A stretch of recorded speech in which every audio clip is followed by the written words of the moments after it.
இது சிஎஸ்கே தோத்துச்சு. என்னதான் டோனி 4 அடிச்சாலும் ருத்ராஜ் 100 அடிச்சாலும் மார்க்கஸ் ஸ்டோயினிஸ் ஒரே ஆள அடிச்சுட்டான் மேட்சை. நானும் ஸ்டோயினிஸ் 20 வரைக்கும் மேட்ச் இருக்குன்னு தான் நினச்சேன். ஆனால் அதுக்கேற்ற மாதிரி அடிச்சு முடிச்சு கொடுத்துட்டு போயிட்டான். இந்த மேட்ச் தோத்துறான்னு சென்னையை.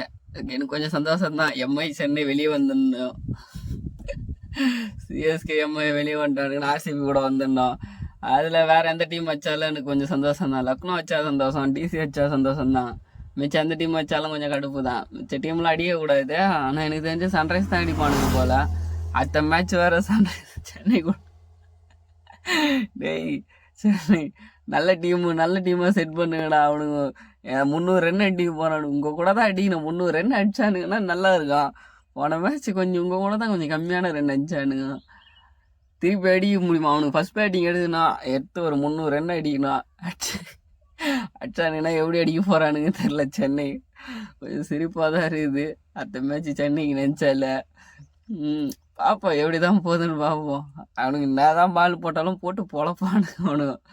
அவனுங்களை பற்றி தெரியாமல் விளையாட போகிறானுங்க. போய் விளையாடுங்க. அடுத்த மேட்ச்லாம் டோனி எவ்வளோ ரன் அடிக்க முடியும்? அடுத்த மேட்ச்சை 10 பாலுக்கு 60 ரன் அடிக்க முடியுமா? 60 ரன் அடிச்சாதான் மேட்ச் வின் பண்ண முடியும். அப்படி இல்லைன்னா ரொம்ப கஷ்டம் இதெல்லாம். சிஎஸ்கேலாம் பாருங்கள், அடுத்த மேட்ச் எப்படி விளையாடுறீங்கன்னு பார்க்கலாம்.